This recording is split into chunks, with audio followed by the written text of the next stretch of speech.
Hey, what's up, guys? It's Dean from Mid Range Game. Before we jump into today's topic, unfortunately, Brent's video was messed up, so you're going to have to see a lot of me. But we did complete a full pod. It should be up either tonight or early tomorrow morning. So make sure you download that wherever you get your podcast from. And yeah, I hope you enjoy. We're talking about the play-in tournament.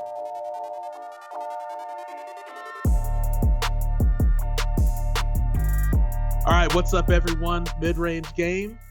Of course, we're back again. We just had one last week, so we're on schedule. Got my boy Dean over here. This is Brent.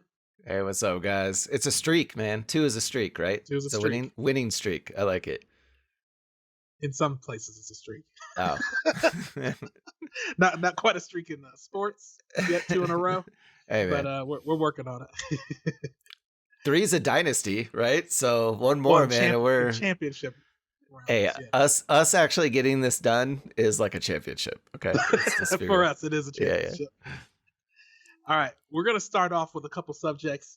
This one, we'll start off with LeBron James and the Lakers and how they've been kind of not doing so well in the second half of the season after LeBron got hurt and possibly may end up in the play-in tournament.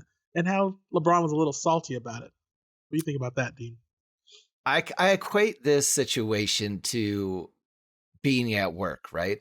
And a new boss comes in and they implement something that doesn't affect you, right? It affects the people down the hall. And you're like, seems like a good idea to me, whatever, right? And a few months go by and all of that new boss comes in. He's like, guess what? That thing that we implemented over there, we're going to bring that to your house. And now all of a sudden you're like, whoa, this is going to mess with my whole, day to day. I got to think about something else now. So enter the playoff tournament into LeBron James and the Lakers' life, right? Last year, there was no chance they were going to be in it. In fact, LeBron had this to say. He said, you got Portland, you got Memphis, New Orleans, Sacramento, tinkering around there, meaning like the lower seeds. So there's 5 to 10 games left. Why not let those guys battle it out? Make them play each other all those games. Now, obviously, the other day, now that the Lakers are sliding because of injuries and just not playing great, LeBron had this to say: whoever came up with this needs to be fired. Okay, so that's like telling that boss, yo, keep that mess down the hallway. Don't bring it over here. Yeah. But here's the thing, okay? There's always, people forget that last year was such a special situation, right? So, and the mainstream guys, they're on LeBron about this, right? Because now it affects the Lakers. Right. But the truth is, LeBron never liked the idea. A couple of years ago, it was brought up to him, and he called it whack and corny. Right. So he has a history of not liking it. And the truth is that last year was an outlier, right? It was the perfect storm to put something like this in. The NBA needed to drum up interest in their restart. The NBA, only played like 60 games or something last year. Right. But to me, let's be honest, 72 games is enough to determine if you should be in the playoffs.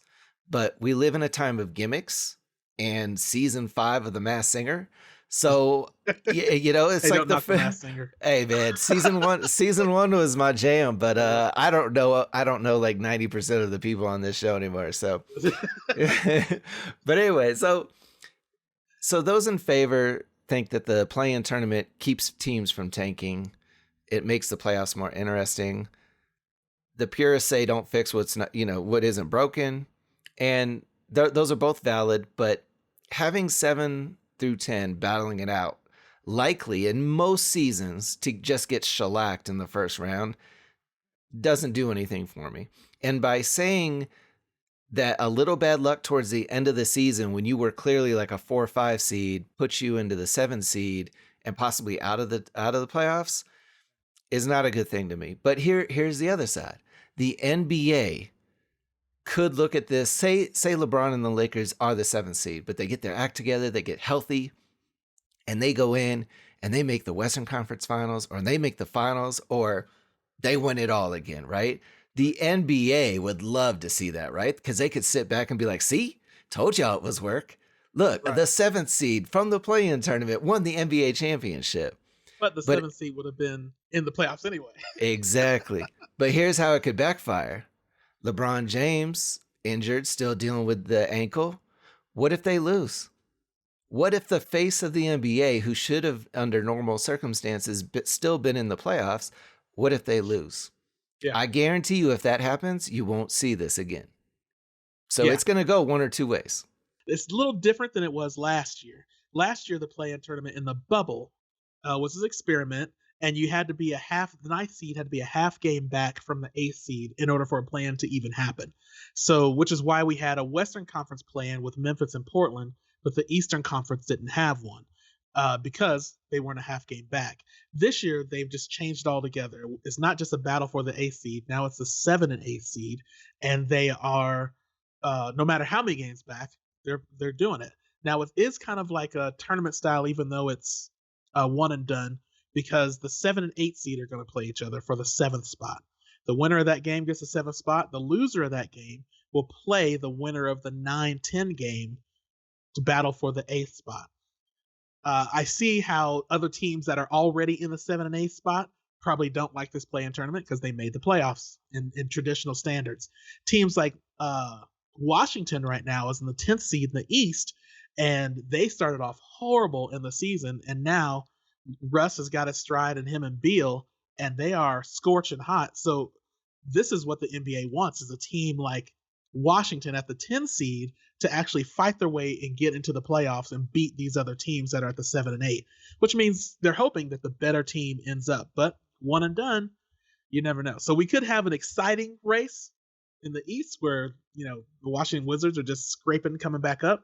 And you can have a boring one in the West where it's like, it's just going to end up how it's going to end up anyway, unless the Lakers or somebody big loses their 7 or 8 spot. Yep. So who knows? It is experiment. They said they're going to do this for 1 year and then maybe tweak it again or not do it at all. So you never know how it's going to look. I guarantee you, if the Lakers aren't in the playoffs, you never see this again. And I guarantee you, if they are in it and then they win the championship or get to the finals, it's never going away. Well, I mean, but the Lakers would have to get. I think the only way it's a successful tournament is if a 9-10 team gets into the playoffs. Because other than that, you don't need it. If the 7-8 team end up still being the 7-8 team, it doesn't matter unless the Lakers swap. So if they're the 7 team and they end up having to win the game to get to the 8th seed, that's another big deal. That means they'll be playing the number 1 seed, which would be Phoenix in the first round. So I mean, there's a lot of possibilities. Hey, thanks for sticking around. We really appreciate it. We love talking basketball and sports and everything else. So make sure you check out another video over here, or maybe it's over there, and you can subscribe over there. Nope, it's over there. Yeah, Anyway, have a good one. Thanks for checking us out.